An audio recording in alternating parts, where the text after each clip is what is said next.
Hi, folks, and welcome to my top 100 games of all time. I am finally here doing the top 100. I'm so happy. As you see, a different little format, like I told you in my last video, because I have, once again, a special guest, Bernardo from Tabletop Island.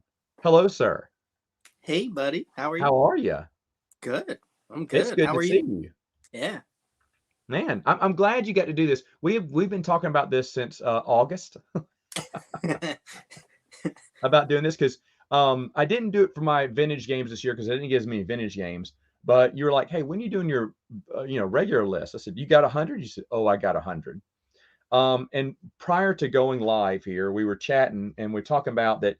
I was going to say we had 10 crossover, a very little crossover in here. Even though we have some similar taste, we do have different games.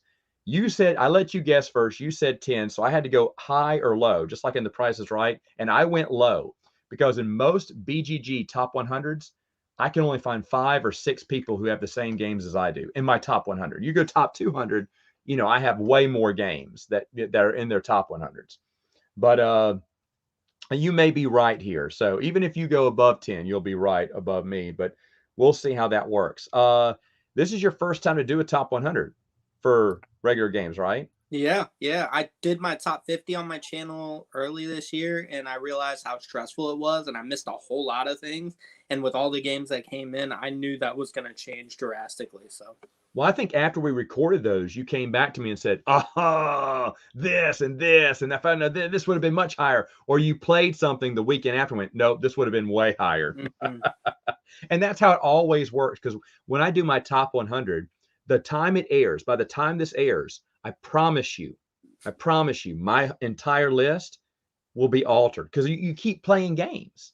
We keep playing, and we play a lot of games over the holidays. And then I go, oh, did I really rank it that low? Why did I do that?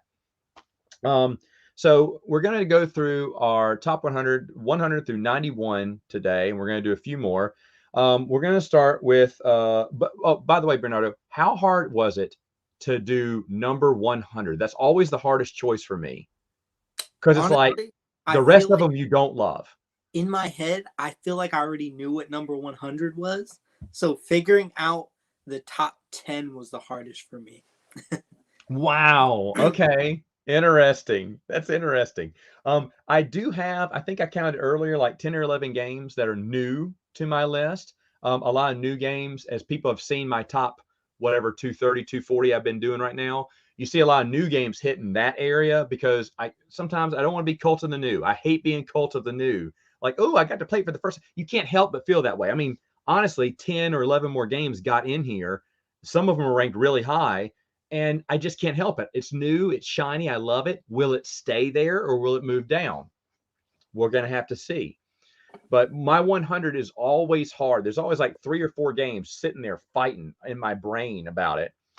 But I'm happy with the choice I made. And I'm going to let you start with number 100. What is number 100 for you, sir? So number 100 is actually a party game called Hot Seat. Hot Seat? Yeah, Hot Seat. It is, so it's a little bit different from the norm that you would be used to with like a Cards Against Humanity, because essentially you have those sized cards, but you have these questions and you're choosing which person you want to put on the hot seat to give that question to.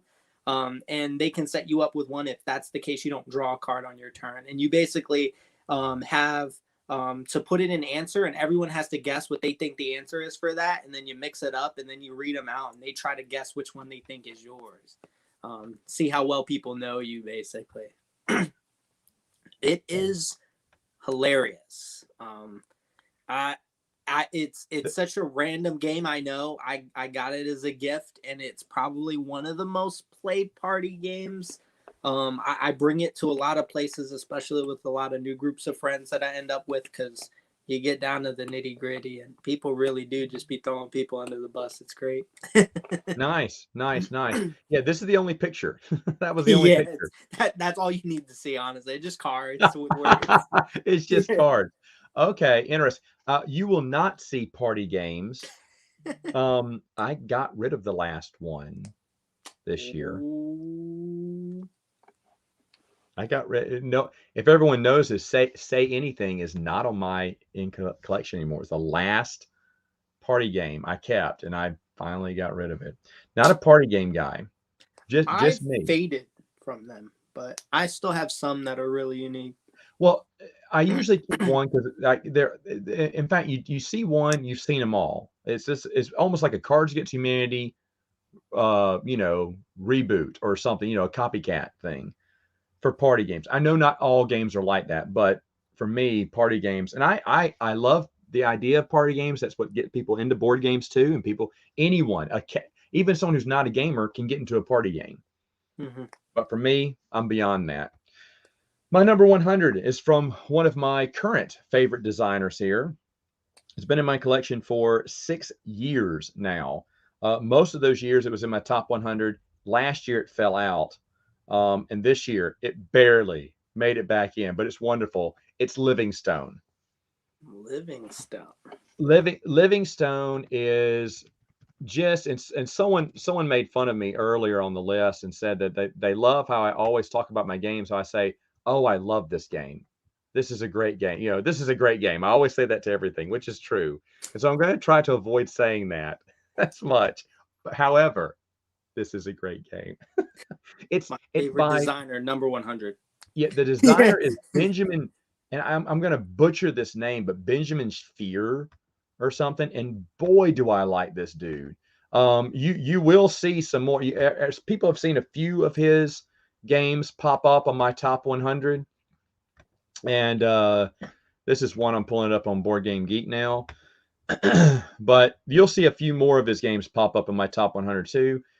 This is one, as you see, it's dice selection. You're rolling dice. You're doing some area control by, when you select those dice, you can take certain actions. Those actions can be planting your tents for area control, grabbing gems out of a bag, similar to Quartz, another game I love. It has a game where you're collecting money by cashing in those gems, and at the end of your turn, you have to, and we added this rule in there, say for the queen, and you cover your hand and put as many coins as you want in the treasure box, because just like Cleopatra in the Society of Architects, the person who has the least amount of money in there, they're out of the game. And so you don't want to put too much money, because you need money to buy the area control and other things too. There are cards in the game you can play too that can help you out. That little boat you see in the middle is the round tracker, but at the same time, there are cards, and you can see it kind of at the bottom corner there, that can move the boat back one and give you that extra round, because you're like, oh, I just need one more round. And I love how you can kind of reset a round in a way, like get one more bonus round if you want to. I've seen people discard that card or not even play it at all, because they don't want to have an extra round. They don't want to give anyone another shot at it. This game is wonderful. I absolutely enjoy it. Like I said, the guy who created this game, it's nothing new. He didn't come up with anything new for the game. It's just a bunch of other mechanisms you see in other games, but just how they all work well together. It's such a beautiful game. It's very cheap to get. That's all of my games are this. A lot of my games are this way. They're not hard to find. They're easy. They're cheap. I see this one for cheap all the time. Someone got on to me last year because I didn't talk about how it ranked in the previous year. So this year I'm doing that. It started off on my list as number 17, went down to 25, then went down to 51, and then last year fell out of my top 100 at 110. So now it moved up 10 spots. It's back in the top 100. I do enjoy it. Livingstone. All right. It's a good one. And it's a cheap one to pick up. It's just got all those fun mechanisms in it. All right. So here we go. Number 99. What is it for you? It's going to be Bugacula. I actually did a review on this one. It is a very silly game. It has kind of an electronic little bug that goes around, and you're basically trying to move around the board, roll dice to move around the board in order to collect different items. They're different like color garlics depending on your player piece. The thing that I like about it is some of the rule changes that I made in my review. I actually talk about them because it makes it a little bit more competitive and a little bit more frantic. But I like the frantic nature of the game. I'm a big fan of real-time games. So this one acts as a real-time game without actually putting you on a timer. It's more along the lines that, like, the bug is getting close. You need to hurry up. But it's a lot of fun, and you see the little catapult piece too. You can like shoot it to the moon. And that's why you love it, because you love catapults. Yeah, you're gonna see some catapults on this, that's for sure. But it's a silly game. There's a bunch of them. There's like some Bugs in the Kitchen. I think there's a Yeah, I've seen trilogy. Bugs in the Kitchen. I see that one more than I see Bugacula, but I Same. do I do think Bugacula is interesting. I did like your review on it. What, when my kids get older, this may be one that I would definitely put in there. It seems like it's a lot of fun. It is, and I didn't expect adults to like it, so I didn't know what to expect. Luke actually brought this up to me, and I was like, you know what? I'm gonna try it. Glad I did. It was fun. Yeah, that's good. No, I love that you have that game on there. That's a good choice, because my next one is also going to be more of a, it's not a party game. It's not a children's game either, but it's more family style game, and it is, I kind of say, mass market. I mean, is that fair to say? Because anything that comes out of Target, would that be considered mass That's market? fair. It's tricky because sometimes they're exclusive for a set amount of time and then disappear. So that's a tricky one. It's hard to tell. Yeah, it is a little tricky to talk about. But anyway, I'm gonna go ahead and mention that.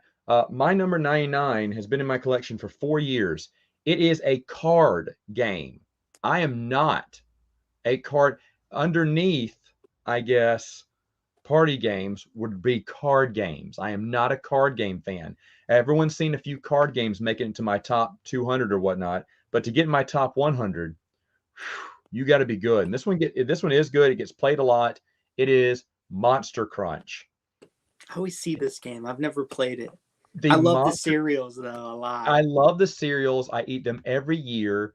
I bought this because I eat the cereals a lot, and then I played it because I just had to get it. My wife saw it, and I looked at it and I said, I have to get this. I said, it looks dumb, but I have to get it. And I thought, well, if it's stupid, I'll give it to my nephews. And no, I have kept it. It is so much fun. You're trying to eat the most cereal. You divide your cards into 3 decks, and you're just trying to play. It's a numbers game. You have certain special abilities. Each monster has a special ability they can do, and then something that kind of alters the game. It doesn't really benefit you, but it alters the game. I haven't really figured out if one is more powerful than the other, because I played a few of them and I absolutely love them all. But this is such an easy game to bring to the table because, I mean, first off, those classic monsters, the artwork, everyone knows it. Milk tokens you can get, those are kind of catch-up mechanisms. There's your player board, is a bowl of their wonderful cereal. And just look at that. I mean, who doesn't want to play that? Everyone who sees this game, and this is something like, like you have your party game introduced to the non-gamer. I have something like this. There's a friend of mine I know that she doesn't play games. She said games very confuse her and everything, and she doesn't play that many games. I showed her this. I said, I got a game I think you'll play, and I showed her this, and she's like, yes, I would definitely play that game. And she like keeps talking about it, and we did play it once. She had the best time in the world, but this is just such a great game. There it is. I said it again. I'll say that to all my cereal, games. Say what? What's your favorite cereal? I mean, this year they came up with something called Monster Mash. It was all 5 cereals in one. It was not very good. It didn't have its own identity. So everyone who knows me knows this. It's probably Boo Berry. However, I wouldn't mind Count Chocula because he's chocolatey. And you always want to go with Count Chocula. But as a kid, it was Boo Berry. And he is the first cereal I will eat for the holiday season. Out of the 3 boxes, I go for Boo Berry first, because it used to be where Frankenberry and Count Chocula were year-round, and Boo Berry only showed up during Halloween. And so that made Boo Berry a little bit more special. Is he better? No. Probably Count Chocula is the better cereal. But Boo Berry is always the first one I get. Never heard of that. You've heard of that? Yummy Mummy? That's a real cereal? Yummy Mummy, I was around. That was back in the late 80s, early 90s. And we had Yummy Mummy as a kid. I remember eating Yummy Mummy. My little brother loved Yummy Mummy. Fruit Brute was back in the late 70s, early 80s, and I don't remember him at all. But I did have it because one year they reprinted everything. This was their 50th anniversary, and they didn't reprint Fruit Brute. I want to see Fruit Brute and Yummy Mummy again, because I had fun eating that. Even though those two taste the most similar, because Yummy Mummy replaced Fruit Brute. But anyway, so I'm interested. What is your number 98? Number 98 is Cthulhu Wars. So, bear with me here. And I know a lot of people, or if there are fans of this game, they're probably going to think I'm crazy for having this low. And I also think I'm crazy because I think it will be a lot higher. The problem is I didn't get to finish the game. That says a whole lot. Like, the game was so good from what I played thus far. Of it, I tried 2 games so far. We couldn't finish it. Random things kept coming up. I don't know how I kept putting myself in that position, but I always end up playing as the last game. Big mistake. But the game is absolutely beautiful. You have these gigantic monsters on the board, which there's nothing more funny than having your character suddenly summon this gigantic, great old one, and everyone's sweating because he's starting to move closer to your guys, and you're trying to scramble to summon your guys.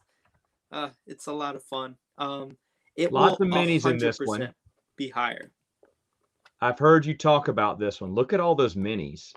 So good. I've been painting them. I haven't painted all the expansions.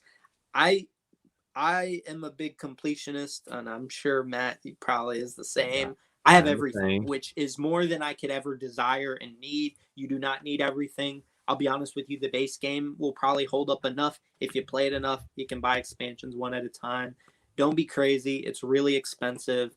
For me, I'm not a big Dudes on the Mat fan. Was never a big Axis and Allies, any of the World War II games. While I love the plot line, I'm not a fan of those types of games. But this one, you have more control of your specific spaces depending on ability, because a lot of them get advantages in certain areas that they end up. And because a lot of your objectives and things that you do to upgrade your spells require you to go to different things and complete different tasks, such as defeating someone else's monster or claiming someone else's gate, stuff like that. So it makes you forced to interact while there's still characters that can play around the meta. So it's a lot of fun, a lot of thinking. I'm sure people that have played a lot longer than me would probably destroy me, but I love it, and it's surprisingly easy to teach. That is, to me, that is a minis massacre of Oh game. yeah, It's a mountain of minis. And I remember when you got this and you were telling me about it. The box is huge, by the way. The base box is huge. I got a box back there of just stuff I may never look at. It's got how many players does this go up to? God, you know? I think because of the expansion I have, maybe 12, I think is what it can go up to. I could be wrong here. I know at least 8, but I want to say there's a map there that allows you to do 12. Dang. Honestly. All right. Yeah, someone's going to correct me, I'm sure. I'm sure, but yeah, that's one. I'm a completionist too. I just don't have that kind of money. I got lucky. I'm telling you what, you do. All right, my number 98 has been in my collection. Oh, I didn't talk about Monster Crunch. Started off at number 112, was number 124. Last year, it made it into my top 197. It only moved 2 spots down, which means it was still getting played a lot. This game has been in my collection for 3 years. It started off at 127 when it was brand new, and then made it in the second year because it was number 90. And it shot down 8 spots, but clung on. It's hard to when you're at that bottom 90, it's hard to stay in my top 100, obviously, right? Because new games are definitely going to push you down. And it did get pushed down through a lot of new games, but held out at number 98. And that is the extremely underrated game by Tasty Minstrel Games, Noblemen. I've heard you talk about this one. Yeah, Noblemen, and I'll go ahead and bring up the board game geek tab there, but I just enjoy this game. I see it for super cheap. I remember one guy was telling people if you pay for shipping, he'll ship you the game. I'm like, what? And it, right there doesn't look like much. It's tile placement game, which by the way, I don't really like tile placement that much. But if you see there over in that corner, he's got his little tiles out. And as you're placing tiles, you're putting buildings on certain areas. You're trying to create, 4 tiles to form a square of the other ones. There are wheat fields that I think give you coins, forests that give you more tiles, fountains, which give you the queen, which every time you start with the queen, you get an extra point that round. So it's victory points. And then, of course, as you're getting buildings, you're scoring buildings, I believe, twice every round. And you can, the way you build your buildings like churches next to a palace, like you see there. That guy's going to score some big points there. Same thing with castles too. You're also getting prestige points because you're going to a little ball every year. Let me get the by the way, those are completely reversible. That could be a guy or a girl's head. You could be a baron or a baroness. Oh, you don't see Yeah. a lot of that very often. I like No, that. you Okay. don't. You don't. The game is very simple to play. There's a lot of cool aspects to the game, a lot of different strategy there. And again, what I've gathered from this game, it was overproduced. They didn't test it out. Nowadays you wouldn't have a game like this that they would just overly produce and think it would be great. And it's sad that most people did not give this game a chance because it really is. It really is a cool game. And I mean, you're drawing tiles from a nice little velvety bag. Everything's really nice over this game. And like I said, I'm not much of a tile placement guy, but this is a game that I think is just fantastic. It's fantastic and extremely underrated. And no one wants to, you see these games going for super cheap on used deals. Everyone goes, I don't want that. It must suck. This one does not. This one does not. It didn't get that good of a review from the Dice Tower, I don't think. And I'm not saying mine was perfect, but I hope mine shed some more light on it and made it a little bit more interesting because Noblemen, awesome. My number 98. All right.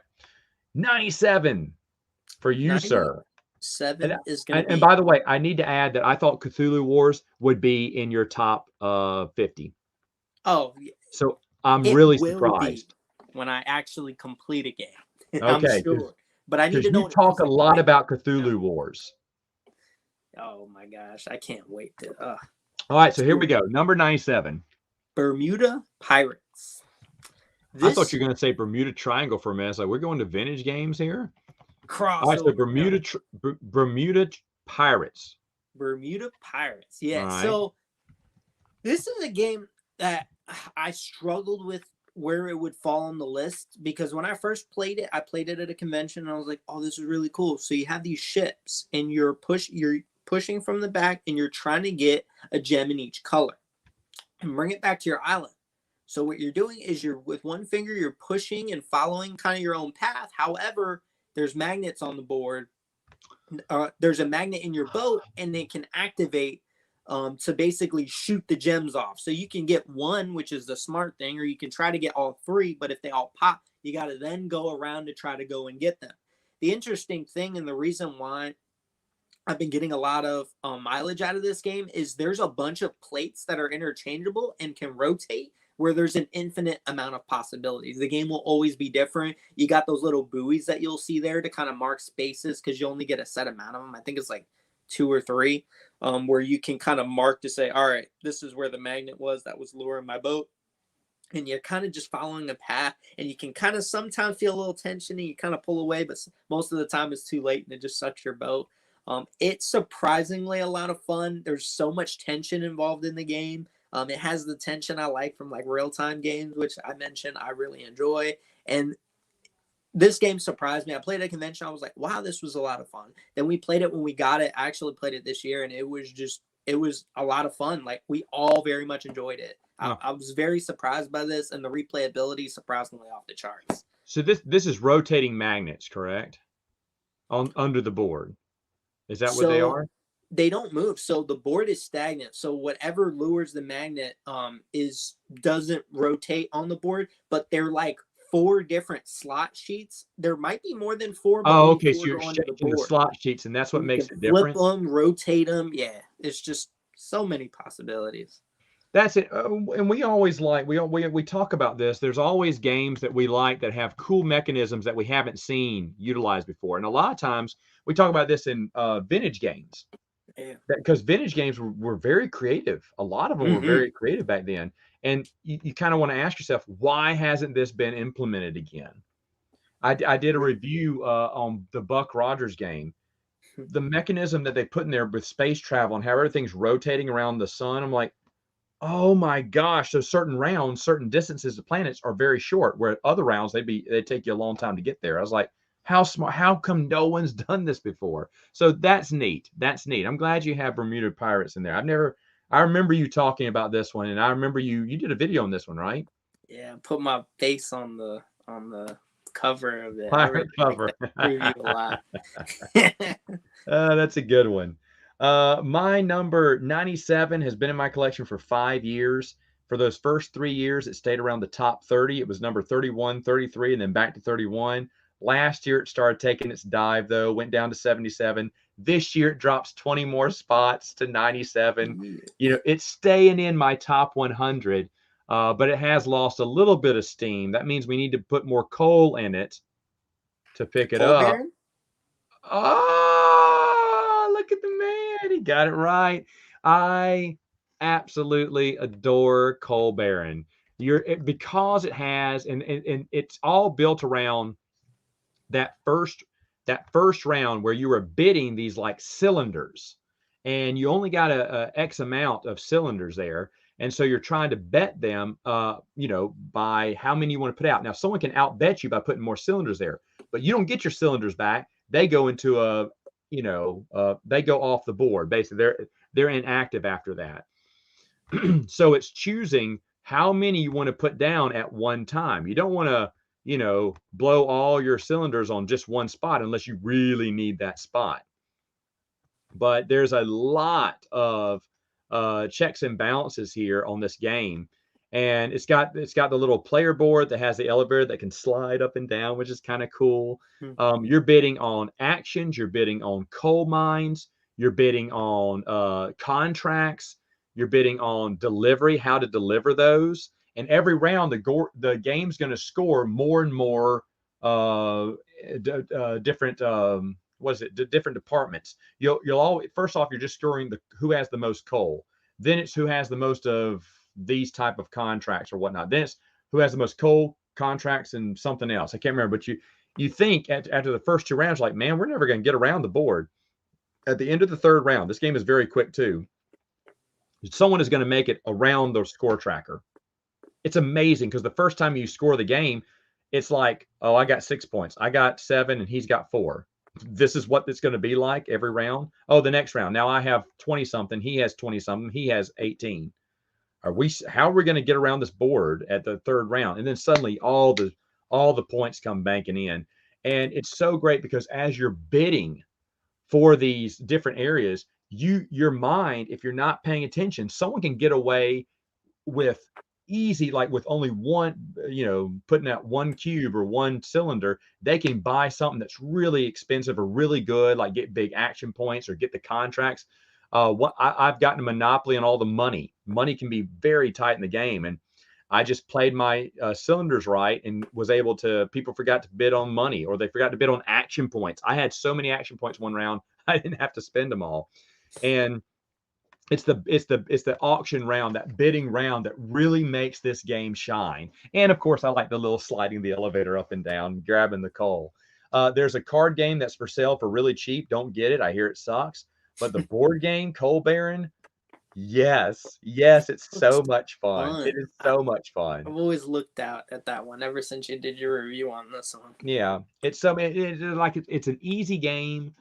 Kind of like a next step game. You wouldn't bring it out to new gamers, maybe, but for gamers who've been into a little bit, but the actions are simple. But everyone's hiding their cylinders, but you can count. But the thing is that they're hiding them because they don't want you to know how many they have left, because everyone's saying, when can I make that break for this one? Then you have big bids going on. You make too many bids, you miscount the cylinders you have. Like, oh no, I can't get I got the coal, I have the actions, I don't have the money to get this coal cart now. I forgot to bid for money. Or I have the money, I have the coal, I have the contract, but I don't have the delivery method. I forgot to bid on that. So I won't cash in on points that round. So, and at the end, you have to have your coal mine completely balanced between unlit and lit panels, or suffer big penalty points. So the game forces you to buy certain coal mine tiles that you usually wouldn't. It's a really smart game. I love it. Coal Baron, my number 97. All right, 96. 96 is going to be me being basic. It's going to be Sorry Sliders. I've always had a weird kind of thing as to whether or not that would cross into vintage. I think it's like just barely.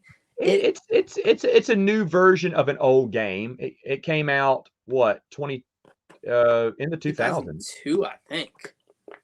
Oh, really? Yeah, so it's like it's really close. But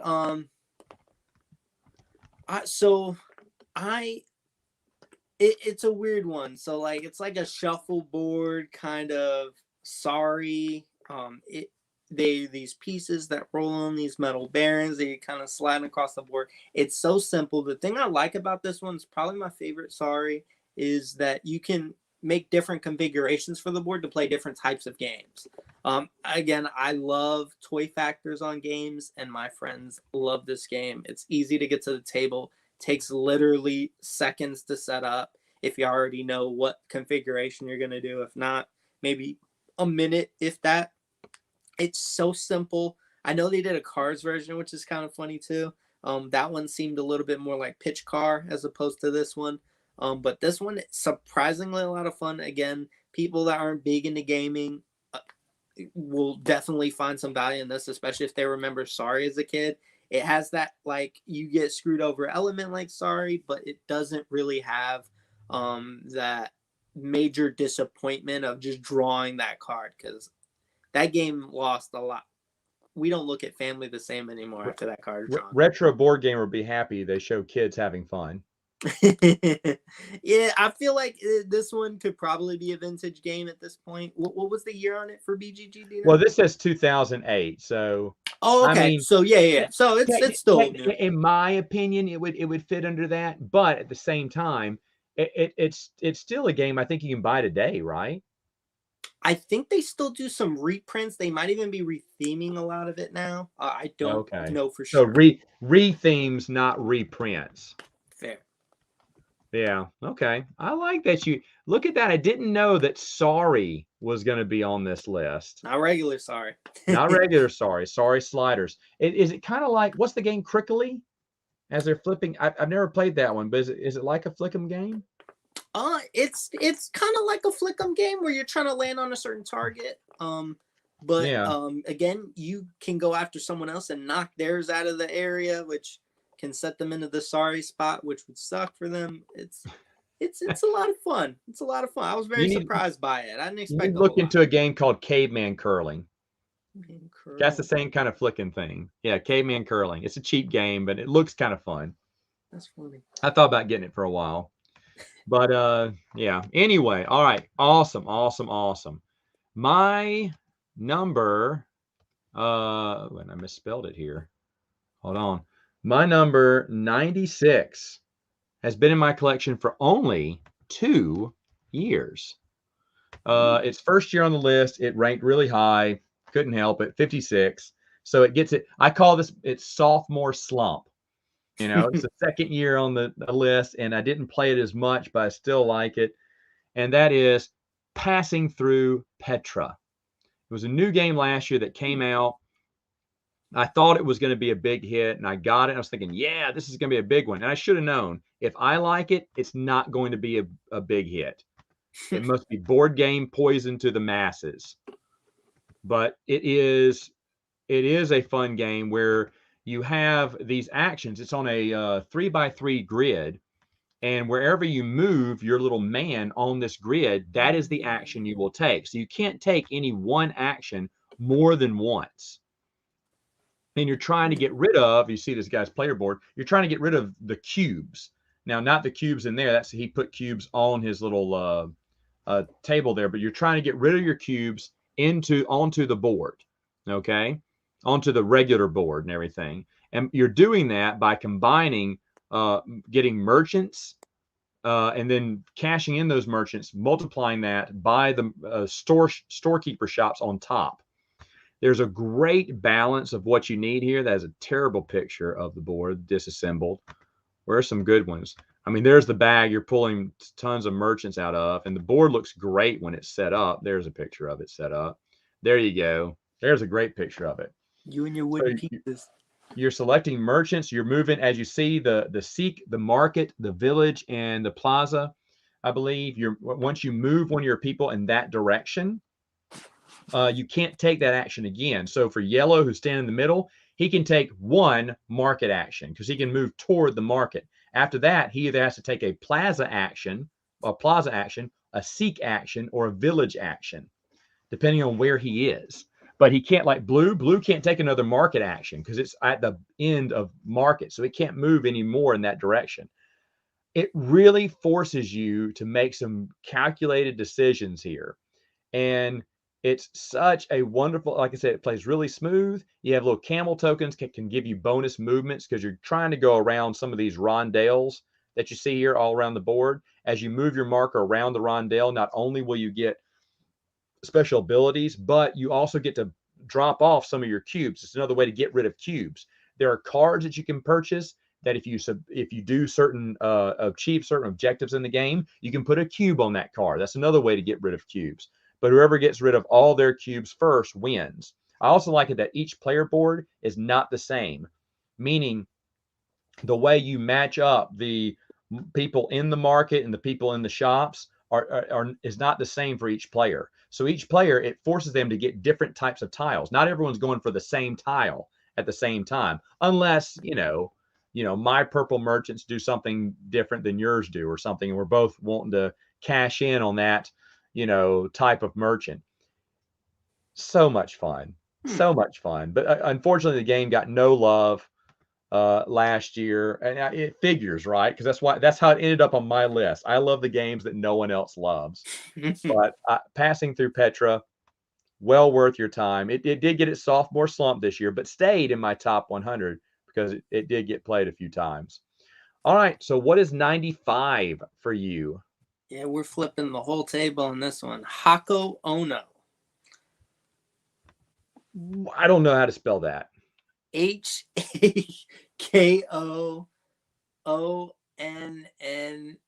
Got it. I think it's Hako Onna.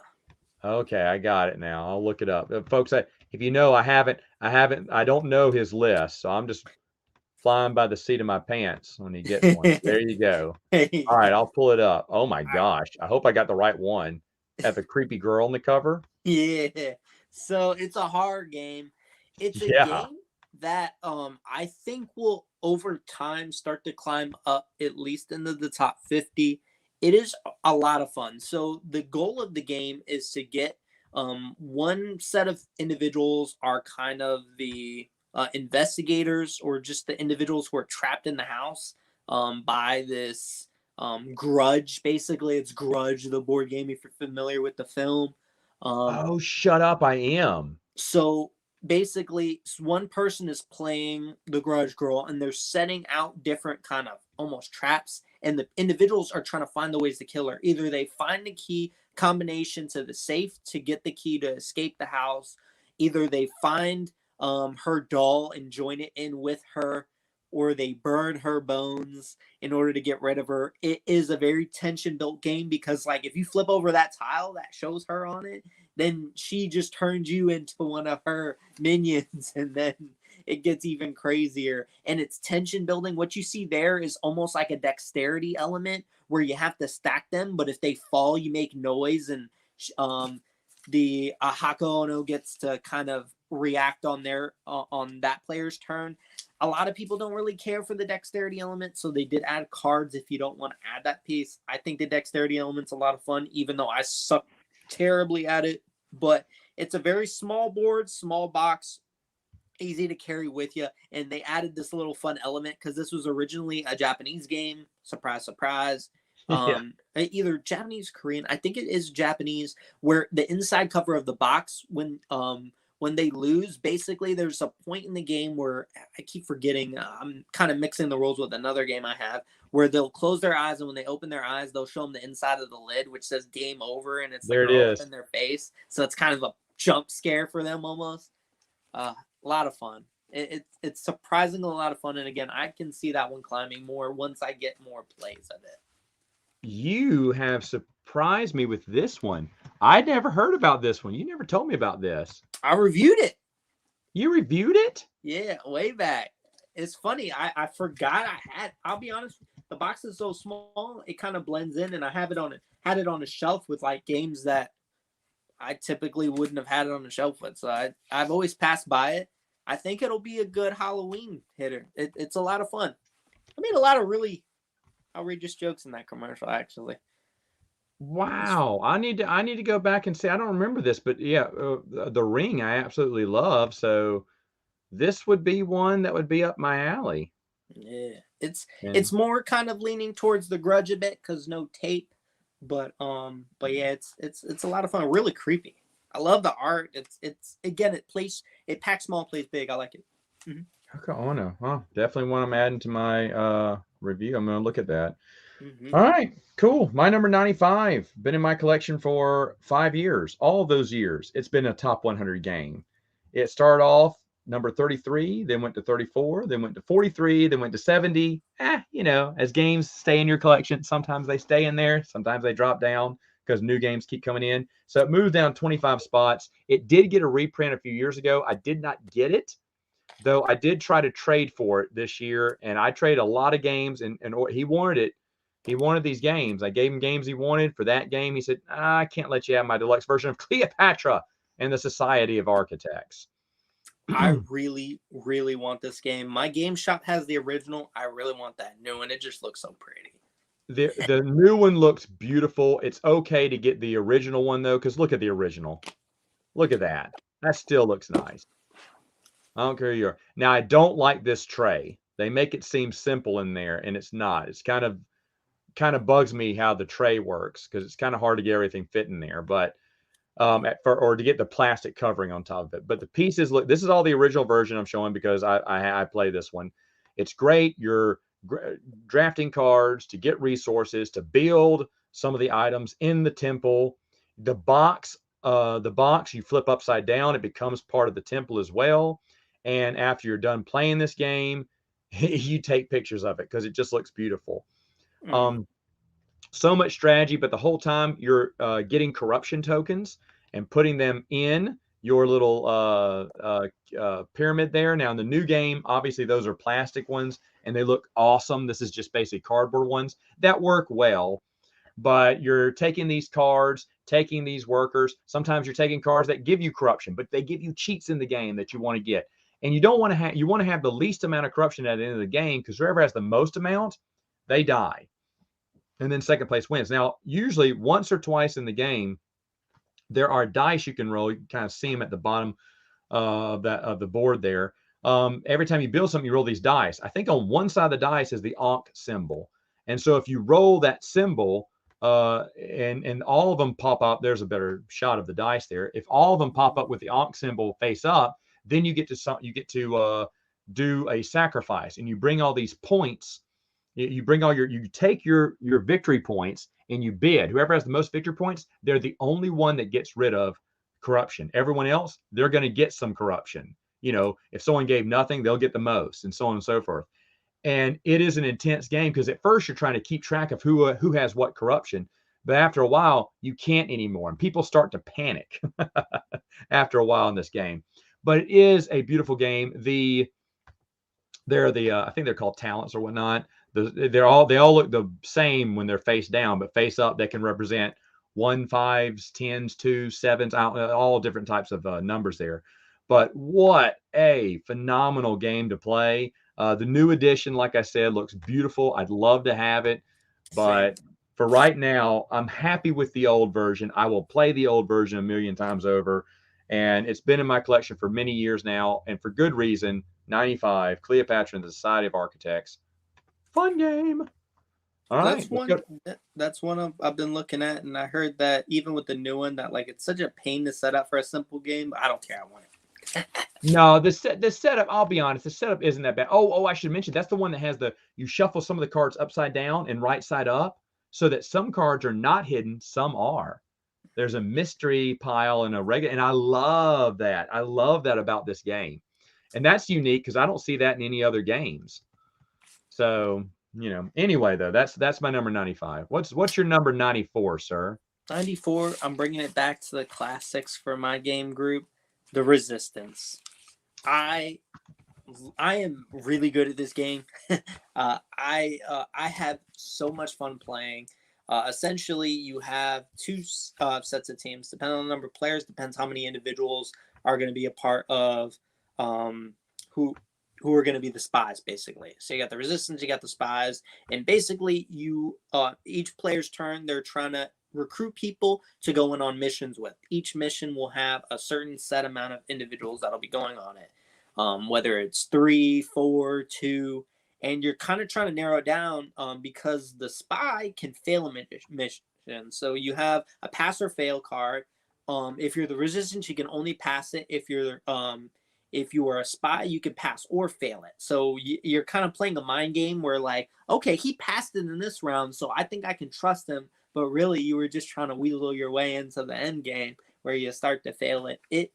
It's such a good social deduction game. It keeps things very simplistic.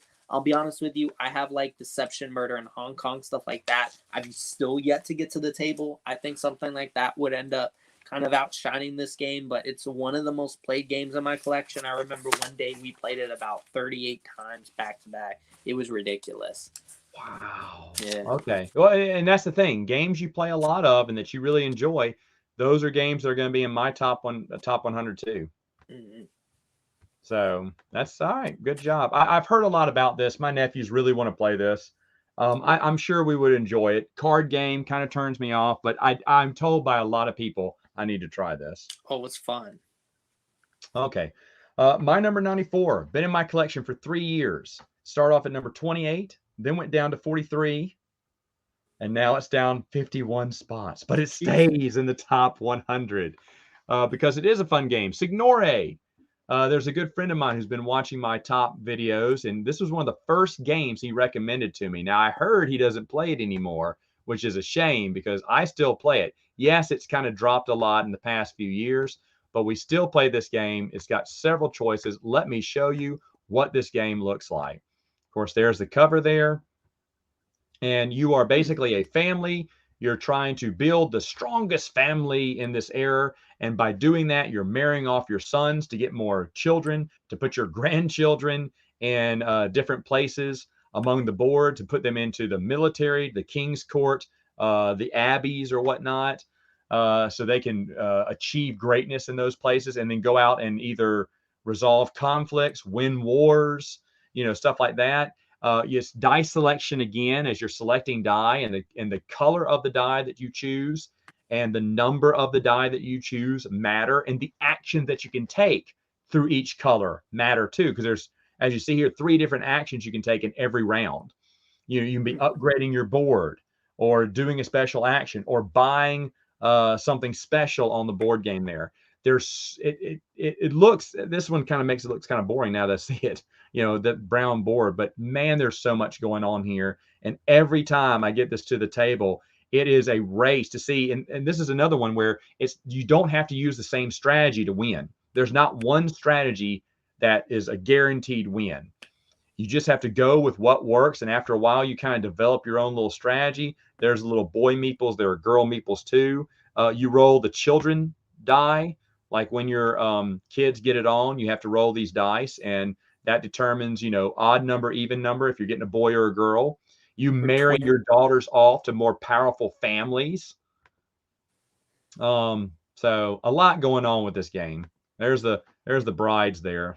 You're trying to get your boys married, and just trying to have this big, powerful, overlapping family.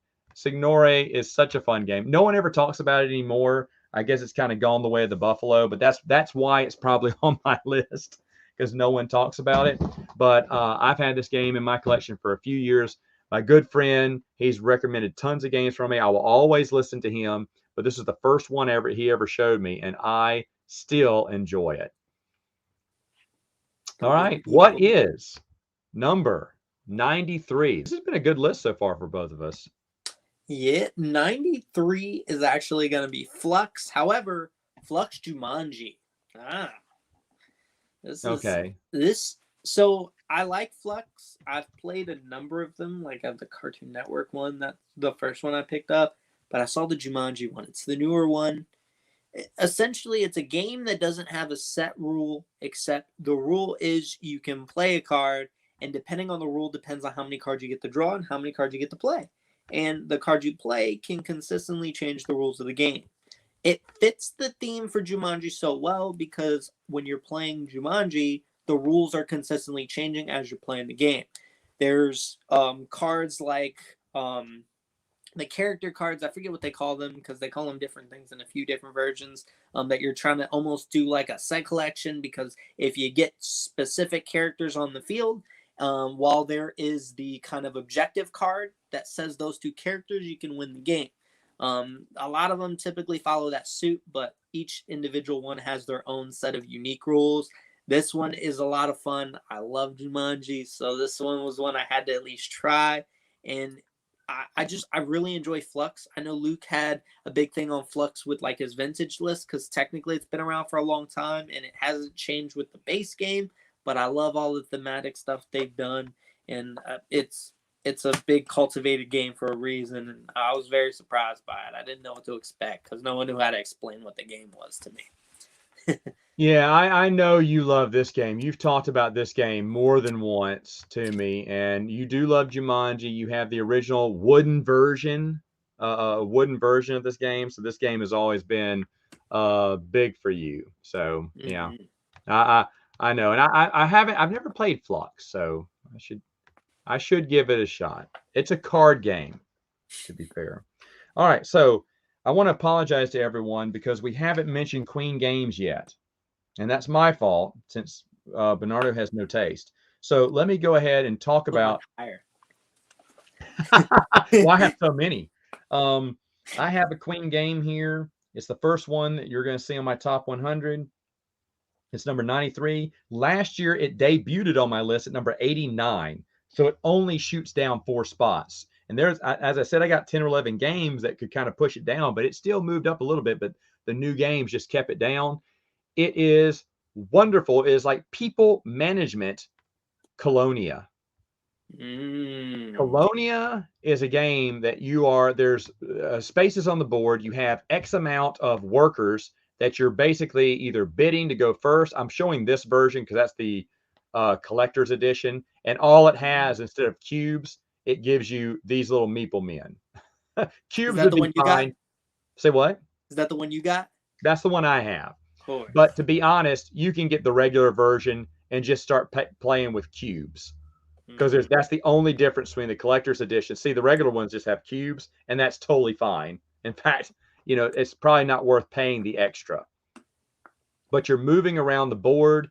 You're trying to get the decision to go first, or you're buying raw materials, or at the market, or you're also voting on laws too. But you're going to the market to take those materials and turn them into a good, moving those goods to the ships, selling those goods, off the ships and getting the money for them. And then later on, buying with money some holy relics to get some low points in the game. The point system, there's paper money in there, but it's kind of good quality there. So I don't mind that. There's some of the goods there that you can transfer some of your raw materials. Even though they've already done the market area here. There's a lot of pieces on here, but just like a Queen game, this game flows really smooth. It's a pretty big board, to be honest, but it's depending on how many meeples are you going to manage, because all the meeples you use in your first round, you won't get back until you do the second round. So for instance, you don't get those meeples back when you bid for the next turn, but whoever decides on round number 2, whoever got the most meeples, the meeples that were in the town hall, they come back into your hand, and then the other meeples you just bid, they move into town hall. You won't get them to the next round. So you have to decide what's more urgent. You can run out of meeples in this game, or cubes in this game, which I think is fantastic. And it's a low scoring game too. If someone were to get 7 points, they're probably going to win. I think we've won with 5 points before. It's a very low scoring game because these relics, they cost a lot of money, but they're worth very little victory points. I was pleasantly surprised by Colonia.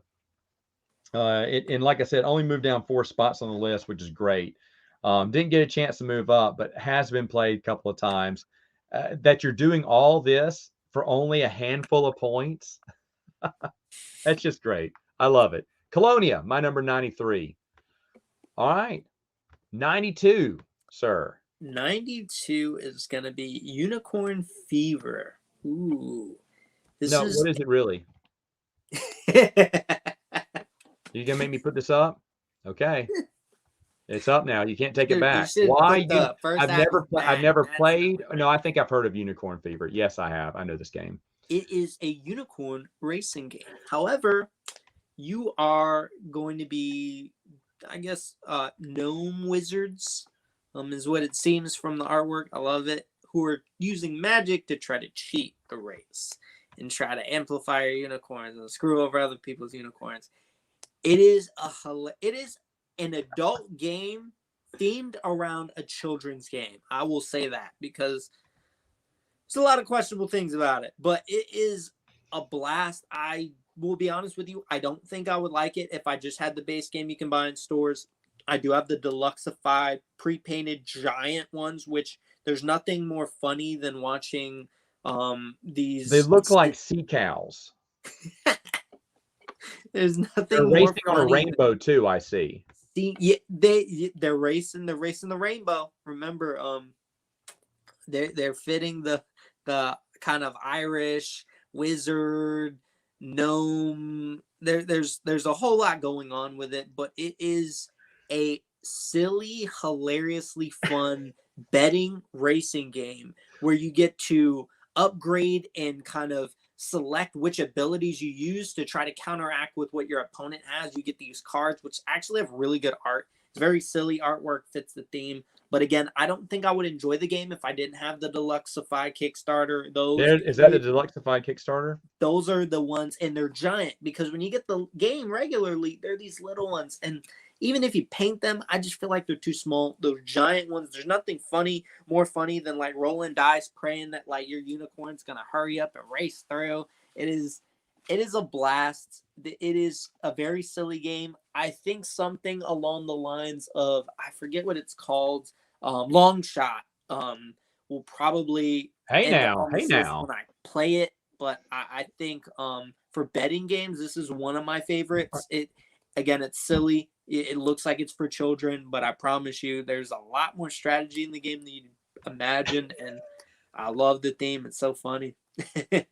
You are comparing Long Shot to. I'm saying that I think it'll be higher Fever. once I play it. I've never played it. I picked it up and I started okay. That's fair. That's fair. But wow. I love your list, by the way. No one's gonna predict this list. No one's gonna predict that list. No one's gonna say Unicorn Fever. My next one's gonna blow everyone completely left. Spoiler alerts. I do not have Unicorn Fever on my top 100. That was number 10 that we were gonna have. Okay, here we go. My number 91. And this is 92. Excuse me.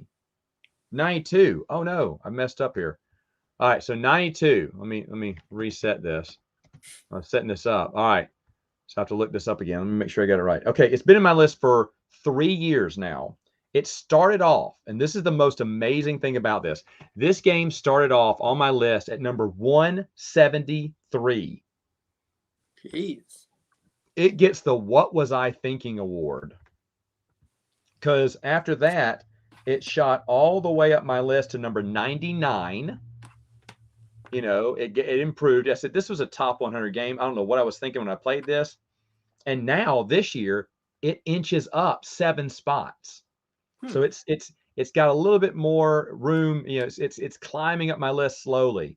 And this is thematic because in the game, you're trying to climb up to the top in Celestia. Oh my God. Thank you. Finally, you understand the value of this game. It's great. I did. I'll be honest, number 176, my first year. And I'm like, what? I love this game. This is a wonderful little game. It looks beautiful. I'm not much for the steampunk theme, but I will be honest, it's a bluffing game as you're taking turns being the captain in this awesome little ship. That's the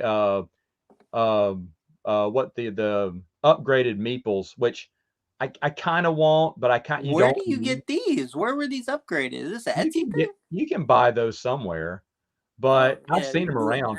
But what you're doing, you're trying to go up this up in the cloud card to different cities. The higher you go, the more points you'll get. But as you're the captain, you roll these die, and you have to have those cards in your hand. Now the captain is the only person who can't abandon ship. So the goal is to bluff other people, make them think that you don't have the cards, so they'll jump out, and then you all move forward, getting more points, hopefully. Or if you know you don't have the point, you don't have the cards, you go, how do I convince them to stay on this boat? Because I don't want anyone, because they can choose to jump off the boat and grab those points. The higher you go, the more victory points you're going to get. It is such an incredible game. It's so much fun because, like I said, you're bluffing. I think only twice I have ever reached the tippy top before. And you're trying to let everyone be as honest as you can. So, guys, please be honest. Let's try to do this together.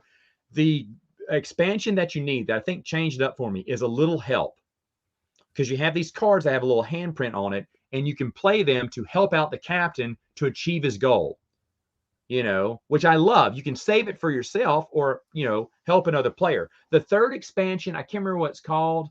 It's okay. It's not necessary to the game, but well, no, it's okay. I can't remember what it's called right now. There's a third expansion. Where have I been?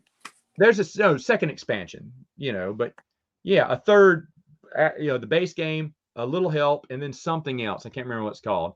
I mean, shoot, I guess I could just, here, let's see what it's called here. Celestia, a little initiative. Click on it. Say what? Click on it for me. Yeah, sure. A little initiative is an extra pack of cards with your own. That's the one I got. Individual ship. Oh, you need a little help. Click on that one. Yeah, I need to see this. A little help is incredible. Definitely need a little help at this point. You're going to need a lot of help there. There you go. A little help. Oh no, that's the one I have, because with the jetpack. So the other one, they're both cards. That one has a jetpack that can get you back on the ship, or it has an anchor that can pull the ship back. Yeah. Even though you didn't get to jump to the next tile, you pull everyone back and force them to pass that level again. It's a cruel, cruel card. But when you jump out and you feel like the fool because everyone's moving on without you, you're like, I'm going to screw you people. I love this game. I love it. It's at its core a bluffing game, because it becomes fake and double fake. That's what it is. Because you're like, okay, I'm gonna pretend I have it. I really do have it, but people are thinking he's pretending too hard. I don't think he has it. I mean, like I said, triple fake, man. What a wonderful game. Celestia, my number 92. All right, what is number 91 for you, sir? Finally wrapping this up. So remember, 92 is Unicorn Fever, 91 Istanbul. Because why not, right? It was really hard to do. So I like all kinds of games. So Istanbul is a Euro game. You won't see a whole lot of those on my list, but it is I am so bad at describing types of games. There's a lot of resource management because you have your character kind of wooden tiles where you have the sticker of the head on one, and whenever you move to a new spot, you leave one of your pieces of your character behind. Now there's pieces on the board where you can gather your character back up, which at some time you may have to do, but if you can find a pathway to go where you can keep backtracking, because whenever you land back on one that has your piece, you can pick it back up. So whenever you can find a way to kind of create your own kind of rhythm into the game, you can start completing those objectives to get the jewels. It's a really well thought out game. Don't make the mistake I did. Do not play the way it says set up in the rules. Do a little bit of research, because there's two spots that if they end up in too close together to each other, it's an auto win path. Like whoever gets that path first will 100% win the game. Someone proved that to me rather early on in my time playing this game. I've yet to play the coffee expansion. It's high on my list, but this one is a lot more fun than it looks. Again, I'm not the biggest Euro game fan, and it is a blast. When we go to Board Game Geek, pull this down for me and play it with me. I need to play this game. I've seen it. I'm always on the fence on it, but I do love Euro. Doesn't it have a big box edition too? Oh yeah, I got the big box. So mine has the coffee. I just That's haven't probably played what it. I'll end up getting if I like this game, because it does seem within my wheelhouse. It was $5 more expensive, I think, than the base box when I bought mine. So I was like, Oh yeah, obviously I get the big box. yeah, obviously, yeah. But no, this looks like a game that would be up my alley. Mm-hmm. I really want to play this one before I get it though. But yeah, no, I love that you have that one on there. 91. Mm-hmm. All right, my number 91 is my first Stefan Feld game on my list here. I mentioned a few in my past below the top 100. But this one started off. I got it last. It was an older game. Got it last year. I marked it at 130. I said I love this game, but I'm going to mark it low because I don't want to be Cult of the New. And I made a great choice because now it's jumped 39 spots into my top 100. And from my nephews, if I'm not mistaken, it's one of their favorite Feld games.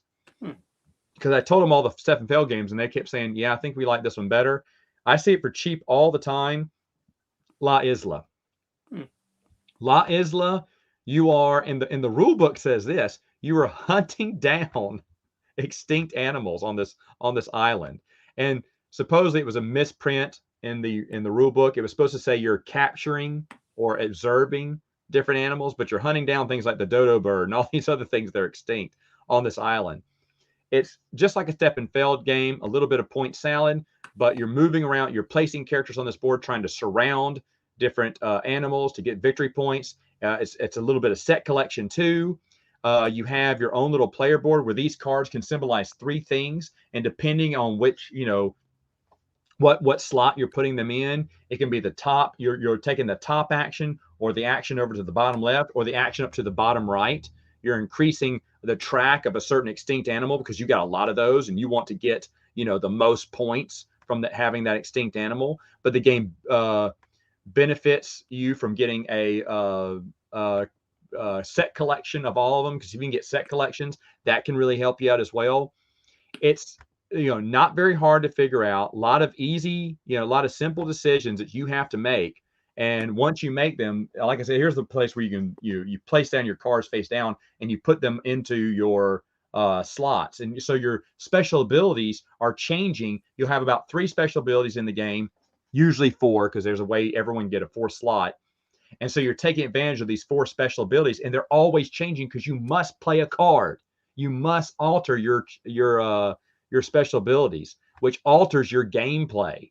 It's just a great game. And I see it for super cheap all the time. Mm-hmm. But like I said, I loved it last year, but ranked it low because I didn't know. And now it is in my top 100 at number 91. Hey, folks, what is in our top 90 to 81? Well, you're going to have to find out next week or later on, maybe tomorrow, who knows. But we'll come back and do more for you. Bernardo, thanks for coming on. You want to stick around for the other 90? Yeah.